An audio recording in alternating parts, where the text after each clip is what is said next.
boom, we've identified this thing, something needs to change. If you follow any best practice you're going to read on a blog post, they're going to say, hey, every quarter you set your OKRs, this is the objectives of the organization. I imagine you've encountered some situations where you're like, pull the reverse a little bit here. We had this thing happen. This is going to have a dramatic impact if we don't do something about it over the next couple of months. We're a month into the quarter. We need to course correct a little bit here. I'm curious how you go about managing maybe mid-quarter changes to objectives when they impact more than just the executive team and these things have to trickle down.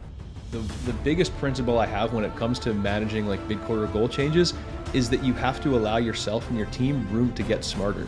And that's what we sacrifice when we cling to our goals, maniacally. And we're like, well, we said we would do it. Like, I had a buddy who worked at a company and one of their core values was we do what we say we'll do, which sounds good until you realize that like you can actually apply that in a way that's damaging, right? Like we said we would do this initiative, but all of our customers hate it and it made churn double, but damn it, we said we're going to do it. So we're going to get after it. It's like, I think that a key part of doing goal setting the right way is being okay with getting new information or gauging a market response or figuring out a different plan.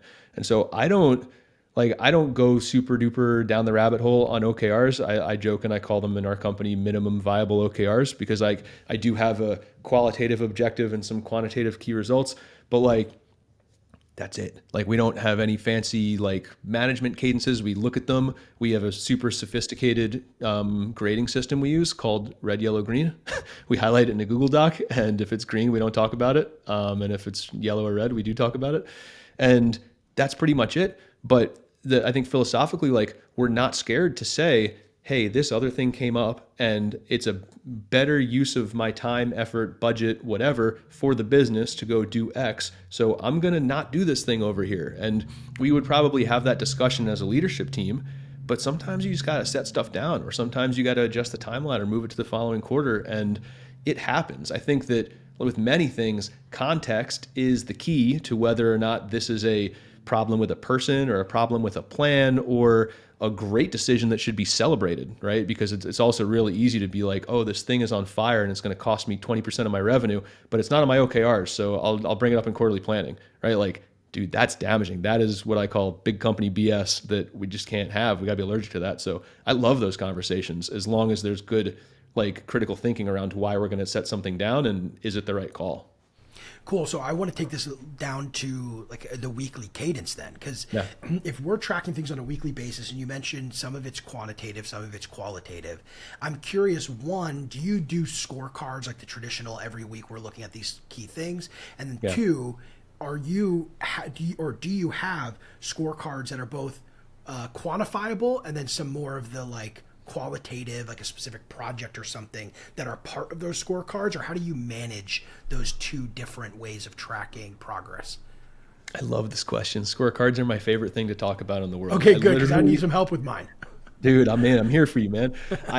Look, you can put this on a billboard. I believe that having a good scorecard coupled with good financials is the single most important key to unlocking growth. Now, that is also coupled with, yes, you need some stuff that people want to buy and you have to have a competent team. There's some table stakes things, but once those things are in place and you say, hey, most companies, you can brute force yourself to $1 million in revenue, right? But once you say, I really want to scale this thing, turning the lights on from a data standpoint, leading and lagging, qualitative and quantitative, locking all of that down with a scorecard and a weekly cadence, that is the key. You cannot sprint with a blindfold on. You can, but it'll hurt. Right. And so the way that I manage this specifically, so on Mondays, we do departmental weekly syncs, right? Where we have a scorecard we fill out first thing Monday morning, and I'll get into the specifics of what's on it in a second. But Monday we do team calls, and then Tuesdays we do leadership calls, right? Now, if you're a smaller company, it might just be one day with, your squad of 8 or 10 people. But, for us, we've got the two different levels. My scorecard, which I call the COO scorecard, and everyone laughs because it's a thing. It's like my little baby in Google Sheets. It's got 400 rows in it. There's a lot of data there. And I used to have a different opinion on this. My opinion used to be, let's make dashboards, let's make everything real time and self-serve, and I can just go pull the insights we want. Kyle, we did that. And man, we didn't know what the hell was happening in the company. We went 6 months of being oh, we got these dashboards, and the downfall of dashboards, they're cute to put on the TV, But like the downfall of dashboards is when you can't quickly click into the source data, nobody trusts them. And then they're like, well, it says we got 50 MQLs last week, but I don't know, I'm pretty sure it's like 72 because that's what HubSpot says. And, and then you got to, like, if you don't trust the data, you might as well just stop doing it. And so I got back to doing a manual scorecard. It's in Google Sheets. Again, I'm super simple. And it's got a whole bunch of rows in it. And the way that I look at this is, for me as the guy operating the business, I need to be able to answer any question about anything that's happening in the business in a given week from a quantitative standpoint. I'm not always going to have the qualitative context, right? But from a numbers standpoint, I should be able to speak to that. And so other people look at my scorecard and they're like, bro, what is this? And I'm like, but that's cool. It's for me. But then there's a subset of those metrics that we call executive metrics. That's what we review weekly on our leadership team meeting. There's like 15 or 16 of them. Each of them has a DRI. Again, I use my super technical traffic light methodology, and I put them in a Slack post. I put a little green circle, yellow circle, or red circle based on how we're pacing. And that's what we review on the leadership team. And like, I have my like Nerdville 400 row behemoth over on the side where I can go look up whatever I want. That's for me. But the team, we align behind only those most important metrics. Those are the ones that we talk about on a weekly basis. And that's where the qualitative comes in. So the way that we do it is when we do this weekly sync, I pull up the executive metrics. Again, anything that's yellow or red, the person whose department it is has to speak to what's going on and why. And that's how we get the qualitative, is it's that leader talking about what's happening on that metric. So I surface up the quantitative, they give the qualitative, then we decide if any action needs to be taken. Okay, super interesting. A couple of questions here. And first things first, I'm a big believer in the manual stuff, and I get pushback because with sales, they're like, can't you just integrate with the CRM, build a dashboard? I'm like, yeah, but part of it is, you're right, we just stop believing it. But even if we do believe it, if a rep fills something out manually, it makes it real to them all of a sudden. Yes. And that is so important, because the numbers might be there for me, but they're also for them. They should take ownership of those numbers. So I beat this drum a lot, where I push back against automatic everything. But I'm curious about your nerd metrics, which is my favorite category of metric. Who's filling those out? Or is everybody going and filling out all the nerd metrics, and then the exec metrics are like highlighted from the nerd metrics? Or walk me through that part of it. Yeah, so we did that for a long time, where the department heads would fill out each, so it was like a workbook that had different tabs, sales, marketing, CS, whatever, and each person would fill in their own thing. And like, that works up to a point. But what I found is that for me, when I wanted to get much more granular with the data, there was like a ceiling of how much complexity I was willing to introduce into the teams, and it became a kind of a net negative for them. The other thing is, like, you also end up with some like synchronization issues, because you might be waiting for someone who lives on the West Coast to wake up and fill their stuff out, but they had an early call, and next thing you know, it's like 4 p.m. on Monday, and you're waiting for the West Coaster to finish lunch, or someone's on vacation, and it just became like too many dependencies. So the way that we do it now is that each person in their team does their own metrics, their own scorecard. They can do whatever they want. Like, there's diminishing returns on standardizing everything. And so what I standardize with the team is those executive metrics. We are ironclad, SOP bound, documented on how we define them, right down to the HubSpot criteria and the whole 9 yards. And then what I do, when I first implemented this, I would do it personally. I did it that way for like 6 months. Now I have an ops manager, so she does it every morning on Mondays.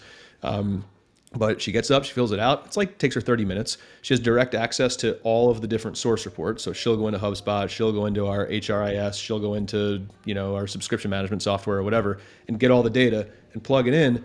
And then the interesting like second order effect of that is, by me pulling the data, if there's something wrong and one of my leaders raises their hand and is like, actually, I've got this many MQLs and you have that, it's actually a good thing, because it surfaces the fact that there was a problem that we wouldn't have otherwise caught, and then we can figure out how to reconcile the data. Whereas like, if everything's self-reported, there's no check and balance, there's nothing to talk about. It's just, we just take the number at face value. So the first couple months doing it that way, it'll feel like you made a mistake, man. You'll be like, oh, we spent way too much time talking about SQLs and definitions, and I want to, cancel HubSpot and smash my computer. But like, on the other side of that couple of months of effort, getting everything synchronized, man, it's like the promised land when it comes to data, because now like it's smooth.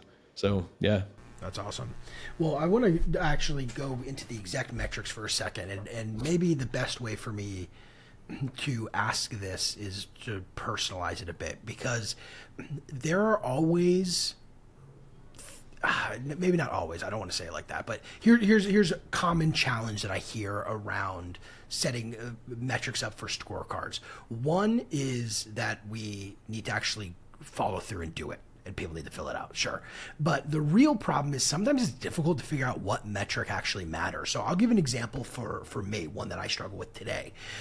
I have a team that services our customers. Again, very hands-on service, and each customer's kind of level of service varies week over week. Sometimes customer A needs some more support, sometimes customer B needs more support, and that might fluctuate week over week. Sometimes we might only meet with a customer once a week, other times it might be 3 or 4 times a week.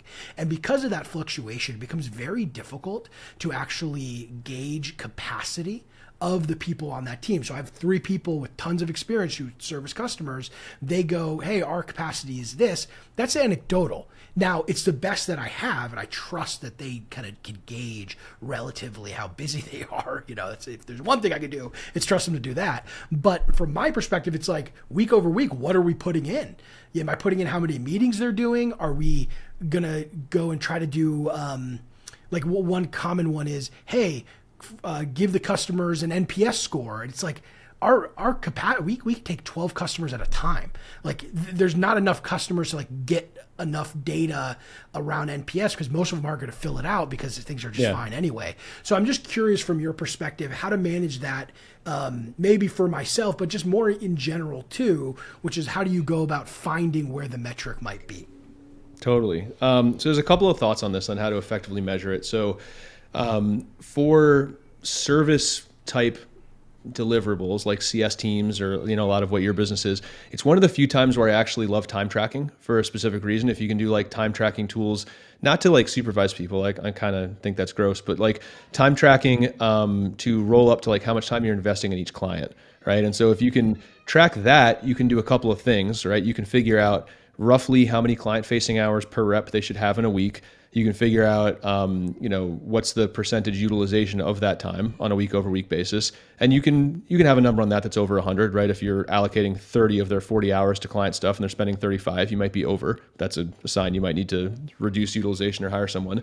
But then I think like what makes a good metric to me is that it's either a number that's time bound or it's like a normalized ratio. And so in a less nerdy way, I would also look at things like, how many customers are taking over a certain threshold per week within a given week, right? So like how many customers in a given week or a given month did you spend more than 5 hours on, right? And if that number starts to climb, then you realize like, oh, that's my high maintenance bucket, right? I've got people who need a lot more of my time. I should double click into that, right? Also, I would probably slice it the other way and normalize it around like average number of hours spent per customer, right? It's like the total aggregate number of hours divided by number of customers you have. So then you can see like overall as a group, are you becoming more or less efficient supporting those customers via the time. So, I look at it almost like we do like account executives and calendar capacity, right? Like figuring out when do we need to hire someone. Support's the same way, but you have to track the time to unlock that metric, because demos are relatively fixed length, fixed quantity. You know how many demos a rep can do in a day, so you can back into that one. CS is just so much more like nebulous that you got to get the time data in there to make that call. As soon as you have the time data, you can treat it like a sales team. Yeah, it's a really good point. And CS runs into this problem all the time. Now, I'm curious then, would the exact metric be, hey, what's our utilization percentage?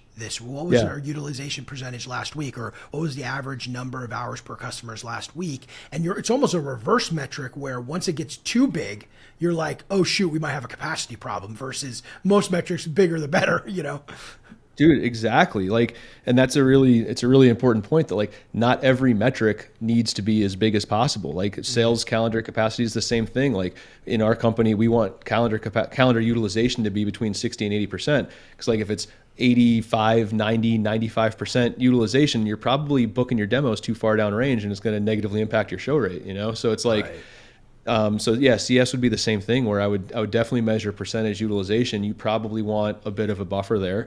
And so, for me, I would definitely measure that. And I would also probably measure like average time spent per customer. So that way you have like just a finger on the pulse of the overall efficiency of the department. Those would, from the time aspect, those would probably be the two.